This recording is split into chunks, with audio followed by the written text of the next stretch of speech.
Breaking news to share, Maine Democrats selecting their new nominee for U.S. Senate, Troy Jackson. The former state Senate president will face off against five-term Republican Senator Susan Collins. Let's bring in former special assistant to President Biden, Megan Hayes, and former advisor to Speaker John Boehner and founder at Blue Stack Strategies, Maura Gillespie. So welcome, ladies. Good to see you both. And Megan, I'm curious how much of a chance does this give Democrats to unseat Senator Susan Collins after the Graham Plattner episode? I think we have a great chance of unseating Susan Collins. She's extremely unpopular. She has a 96% voting with Trump record. People are extremely unhappy with her Supreme Court vote for Brett Kavanaugh. So I think that we have a really great chance. I think that we had a better chance than we did when we had Graham Plattner of beating her. So I'm hopeful that Maine's back in play.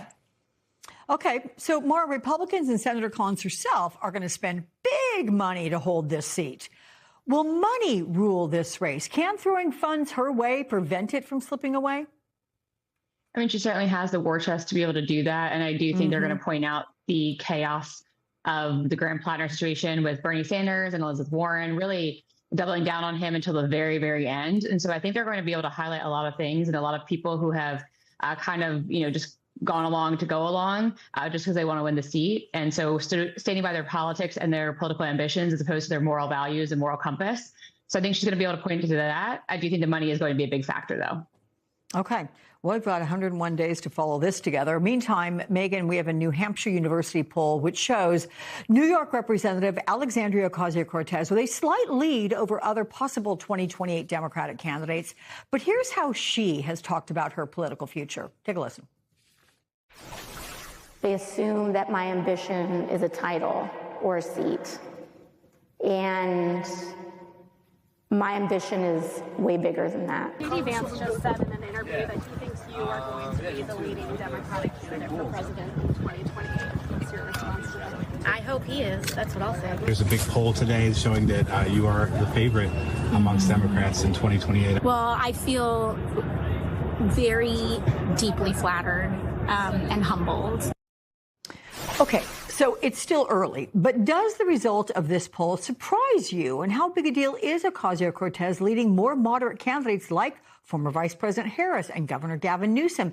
Is it a reflection of the progressive momentum right now? I think a lot of it is name ID. I think a lot of it is her popularity within the party. The Democratic Party really wants a fighter. She is someone that has been fighting back on Trump and Republican policy since she's gotten into Congress.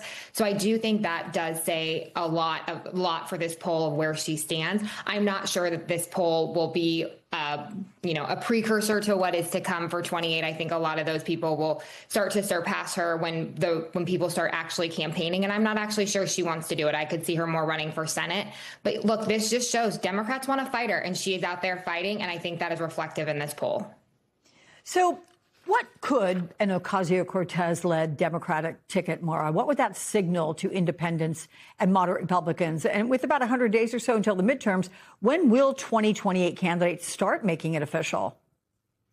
Right. That's to be seen. I do think that she is probably smart not to say that she's interested just yet. I think kind of waiting that out, waiting until the field narrows a bit, gets a little bit closer, gets past the midterms, and then I think we will see more people go ahead and start launching either, inquisitory committees and things of that nature. But I think for what it says to independents and those who are feeling, in the Republican Party at least, who are feeling disenfranchised about what's going on in Trump world, I would say that it signals this dissatisfaction with the options we've had as of late and feeling as though that the leaders of both parties have not led us to a better tomorrow.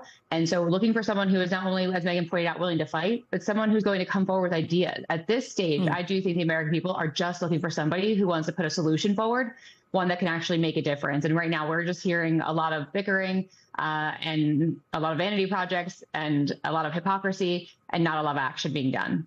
Okay.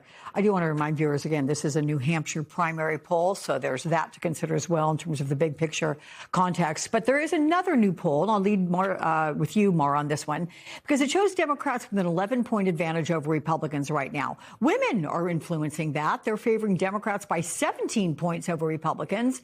How important will the female vote be, and what demographic is the most critical for Republicans to keep?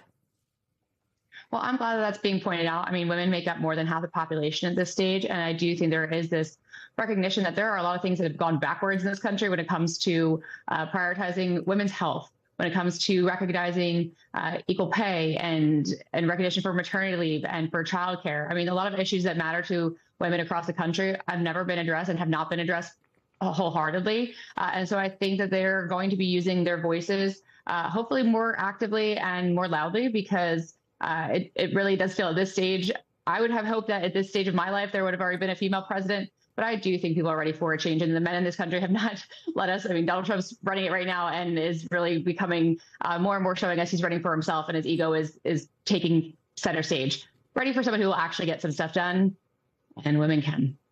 Okay, just reminding everybody, that's the Republican speaking there. But last question to you, Megan.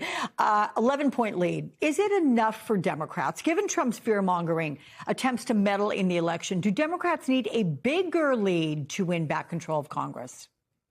No, this is the generic ballot. And as we've seen throughout since the 2024 election, Democrats are overperforming and winning in down ballot races overwhelmingly, over 90%, against Republicans since 2024. So Democratic messages are resonating. And I'm a little shocked to see that there's an 11-point lead right now on the generic ballot. I think that's a little bit high. But, this is about candidate selection and who Democrats are putting forth in their communities and putting forth solutions. And that's really resonating with voters and people in their own communities. And I think people want a change. It's a lot of anti-incumbency happening right now. So, I think that people are worried about the election security aspect of this, but Democrats are doing what they need to do in their own communities to win. And I think we'll see that fruit play out in 2024 or 2026. Megan and Maura. Yeah, I knew what you meant. I think everyone did. Megan and Maura, it's good to see you guys. We'll see you very soon again next weekend.